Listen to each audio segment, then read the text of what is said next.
Assalamualaikum warahmatullahi wabarakatuh. Perkenalkan, nama saya Muhammad Akmal Syaibani.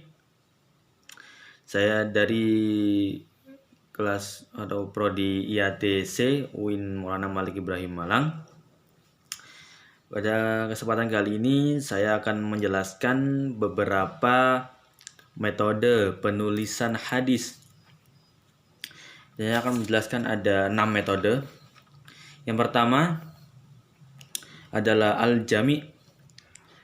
Itu karakteristik kitab model jami' adalah kitab hadis tersebut mengumpulkan semua bab-bab hadis, mulai dari akidah, fikih, sejarah, dan adab ataupun akhlak. Contohnya adalah yaitu kitab Al-Jami' As-Shahih karangan Imam Bukhari. Beliau wafat tahun 256 Hijriah. Kemudian ada lagi Al-Jami' As-Shahih karya Imam Muslim. Beliau wafat tahun 261 Hijriah. Kemudian ada lagi Jami' At-Tirmidzi karya Imam At-Tirmidzi. Beliau wafat tahun 279 Hijriah. Dan masih banyak lagi. Yang kedua yaitu dari metode tadi, As-Sunan adalah bentuk plural dari kata sunnah.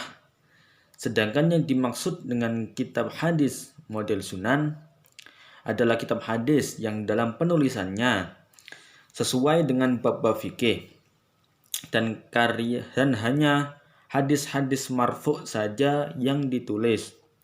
Contohnya Sunan Sa'id bin Mansur. Beliau wafat tahun 227 Hijriah. Kemudian Sunan Ad-Darimi. Beliau wafat tahun 255 Hijriah. Kemudian Sunan Ibnu Majah. Beliau wafat tahun 273 Hijriah. Kemudian ada lagi Sunan Abi Daud. Wafatnya tahun 275 Hijriah dan masih banyak lagi lainnya. Itu yang nomor 2. Kemudian kita lanjut yang nomor 3, yakni Al-Muwatta. Secara bahasa artinya yang dipermudah. Karakteristik kitab model Al-Muwatta ini adalah penataan babnya sesuai dengan bab fikih dan juga hadis yang ditulis berupa hadis marfu', ada mauquf dan maqtu'.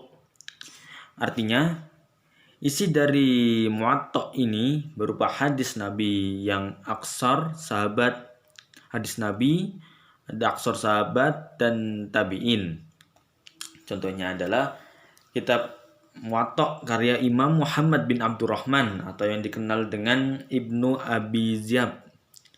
Beliau wafat tahun 158 Hijriah.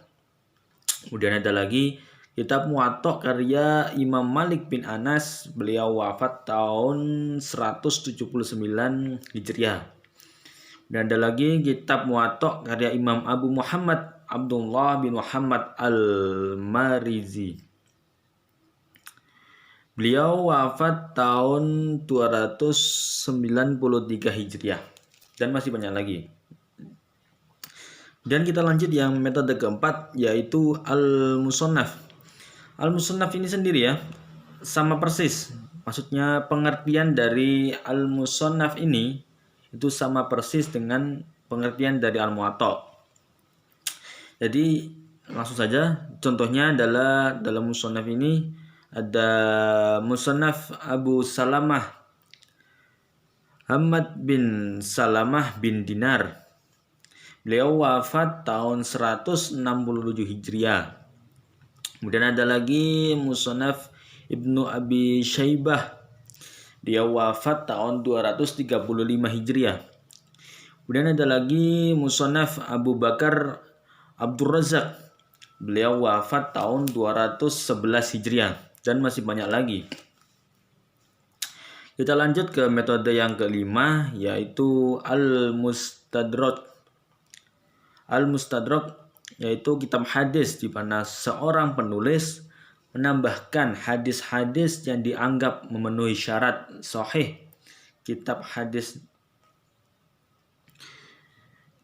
Misalnya Mustadrak Al-Hakim karya Imam Al-Hakim An-Nasaburi.